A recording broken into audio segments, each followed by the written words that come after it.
time to get into another campaign setting. This one's, if everyone's familiar with the the Gathering. If not, Magic the Gathering is a card game that's been popular for decades now. Because I remember coming across Magic the Gathering way back in high school over 20 years ago. So I'm kind of dating myself right there. But Guildmaster's Guide to Ravnica. I'm probably mispronouncing that, but the people probably can correct me on that. This is set in like the Magic the Gathering setting for Ravnica, which is based with city of Ravnica and has a bunch of guilds. So this lets you bridge the gap between a card game and a tabletop role playing game. So this book pretty much gets into the whole setting for Ravnica, and like I said, lets you bridge the gap between a card game and a role playing game. So basically, like most ones, it has like an introduction, it gives you a brief overview of what this whole book is about. So kind of first off gives you like I said, the description of what this is all about, and then it gives like a brief description of like the different guilds that you can become a part of.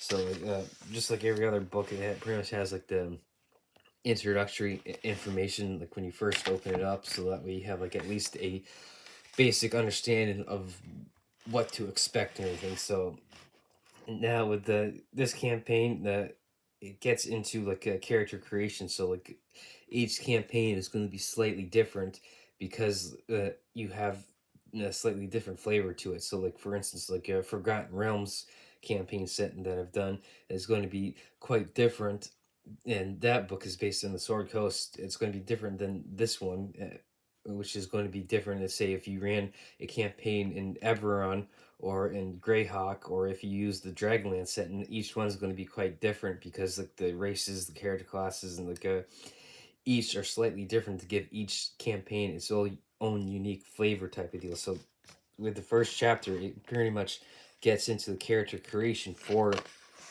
this campaign set, and so you kind of start off with the races. So like, it does also give like a little flow chart for yeah, a questionnaire. So kind of okay, what's your motive for adventuring in this campaign setting? So with that, and then like also like I said, gets into the different races. So it has the usual, the typical ones, but also has different ones that are unique to this one that you can play.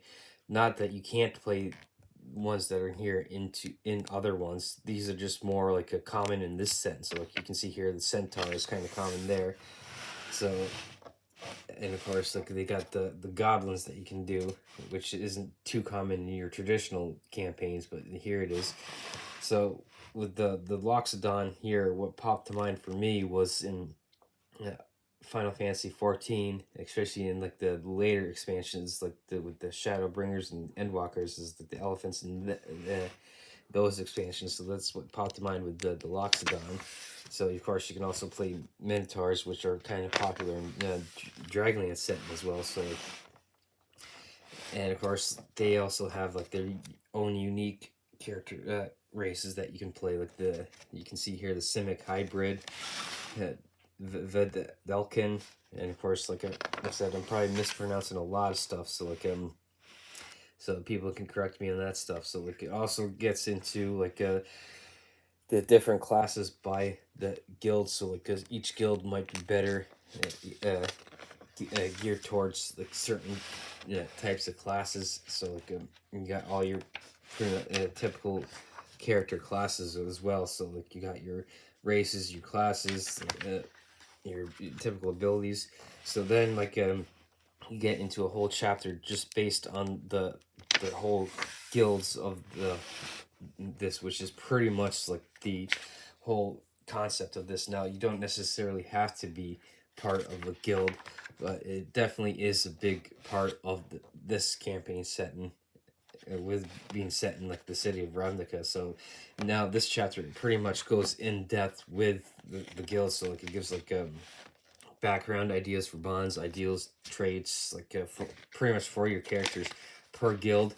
It also gets into ranking system with renown, where you can actually like get, in a sense, advance through the guild yourself and everything. So like it gives you like more options as you're leveling up in that adventure. And so like instead of just leveling from level 1 to 20, you also have the ability to advance within each guild. So it gives like ranks for each guild that you can, so like in a sense that you can become more renowned for like for instance, like the Boris Legion, you can become like one of the leaders eventually as you get more renown and you work up the ranks of each guild. So it goes into like details for each specific guild. So it gives you ideas and like oh hey, I want to run a campaign set, for instance, with the House of Demir here.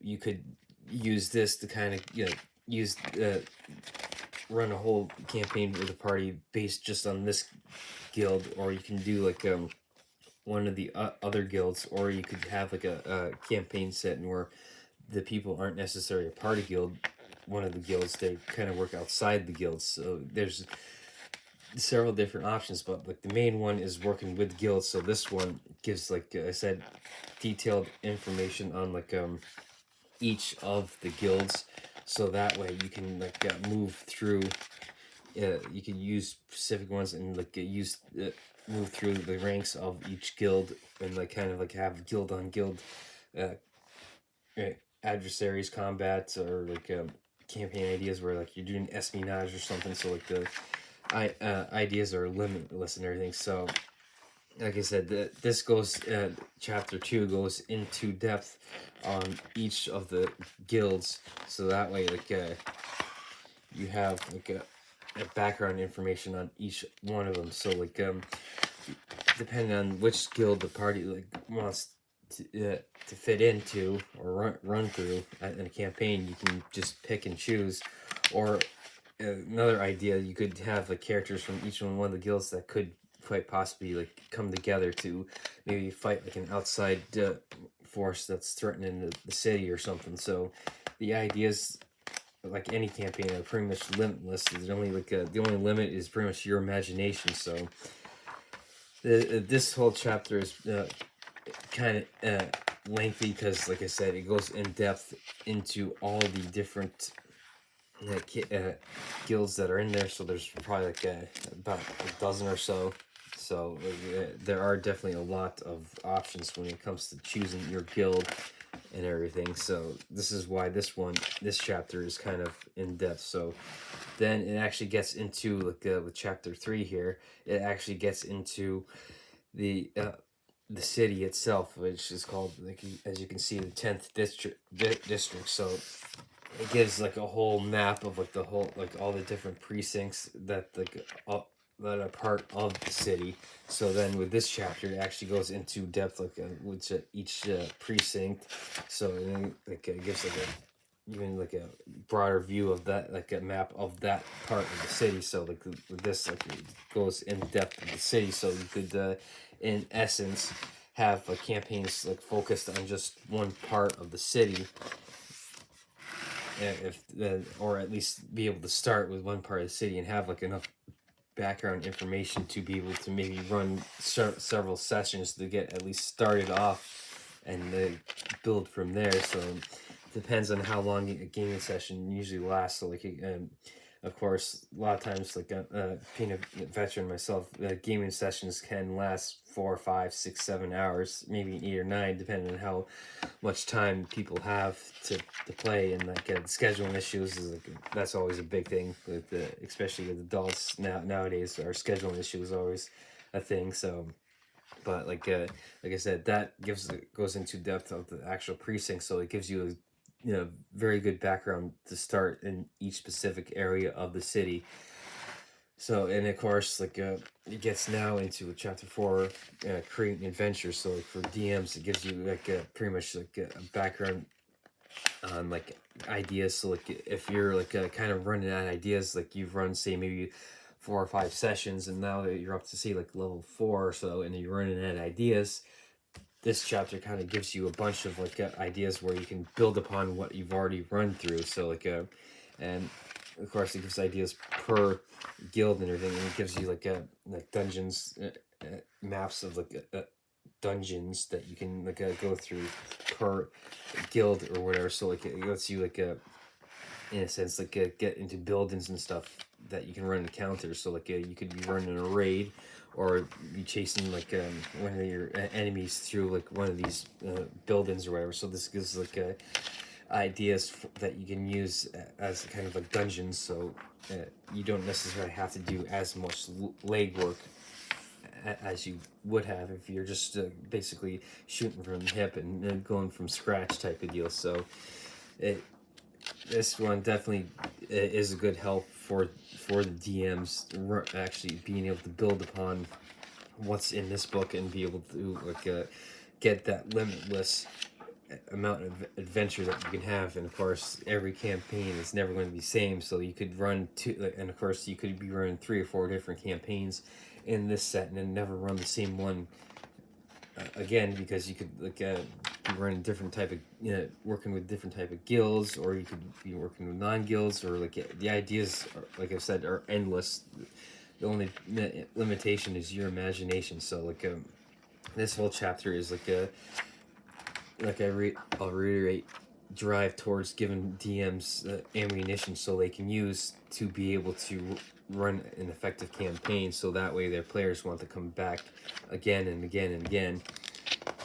So like I said, this is very in-depth on ideas, and of course they do have like a quick adventure that that you could start off with as a DM. So like it gives you kind of like a springboard into like other ideas that you can use. So like just like a quick little adventure to get started. So like it gives you even more ammunition to like if you're just kind of trying to like, okay, like look, we just finished campaign, we want to get into something else. So it gives you that little adventure to get into this and kind of try something new.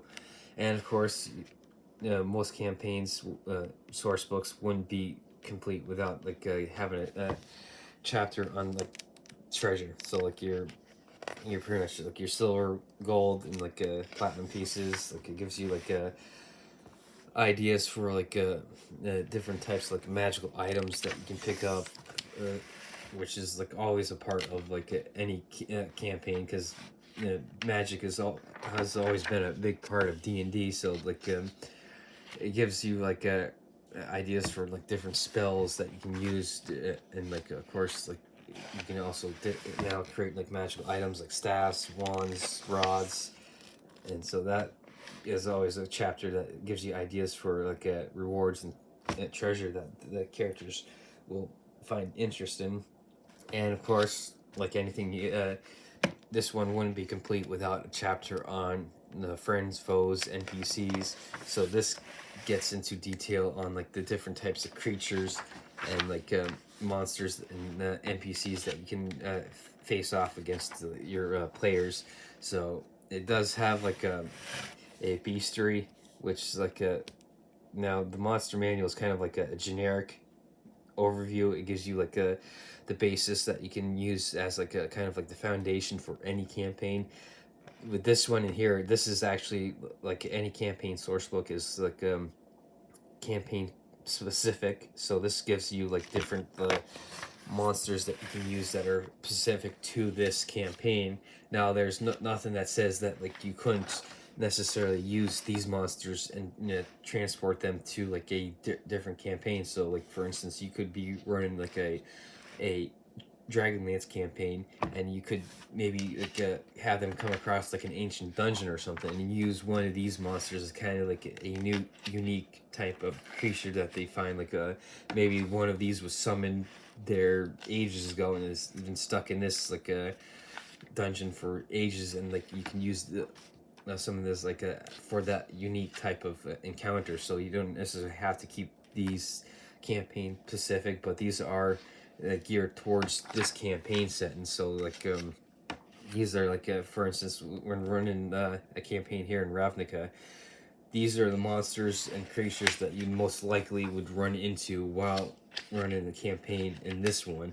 So this is like any good source book would have like just like the previous chapter would have one on treasure and everything. It also would have a chapter here on the monsters. So as a DM, you have all the background stats and everything. So you can just kind of like have like a yeah, like maybe quick take a quick picture and print it out, and like put it behind your screen so you have like a quick idea of like stats and everything. So like you're not fumbling through this book and everything. So sort of like how you'd use the spell cards that I covered before. Like it would help speed up gameplay. So like this, in a sense, like it goes through, like I said, all the monsters, gives you all the stats, and it gives you like the background, kind of like a background on what they are, to get give you ideas on like the things you can throw at your players as they're campaigning through this campaign setting. So like this one definitely has quite a few different like types of creatures, and of course with this being based on Magic the Gathering, I find this kind of cool that actually bridges the gap between a card game and a role playing game. So now you could, in a sense, you could use this as like a springboard to kind of like yeah, use this as an idea to do like other card games, like some of the other popular ones I know are Pokemon and Yu-Gi-Oh. So you could use like something like this as an idea, like, oh hey, look, I'm into Pokemon, so I kind of wanted like springboard that card game into a tabletop role playing game. So you could use this as kind of like a blueprint to like follow through with doing something like that. So that's what's great about this one. And I find it unique in that it lets you bridge, like I said, bridge the gap between card games and role playing games. So it does get in here also NPCs that you can use along with monsters and everything. So you're not necessarily having to like as a DM fumble like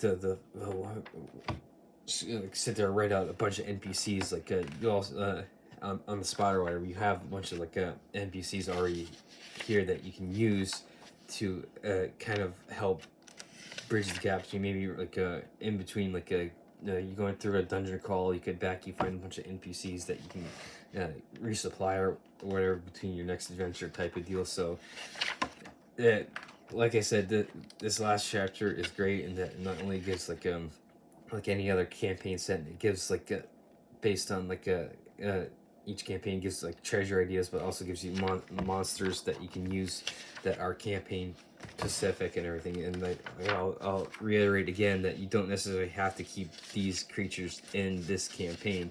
So you could be running like a different campaign. You could be picking this one up to run your next campaign. You could quite possibly like take one of these monsters and like pull them to your current campaign and kind of like in a sense tease on like what kind of like a campaign you'd be running next and everything. So that's just another idea that you could use to like do whatever type of campaign adventure that you'd like to do. So this one is definitely like if you're into card games, with Magic the Gathering being such a big one, it's been popular for decades. Like I said, like I first came across it way back in high school over 20 years ago, and it's still popular to this day and everything. So like this would be a great introductory for people who are playing card games, especially Magic the Gathering,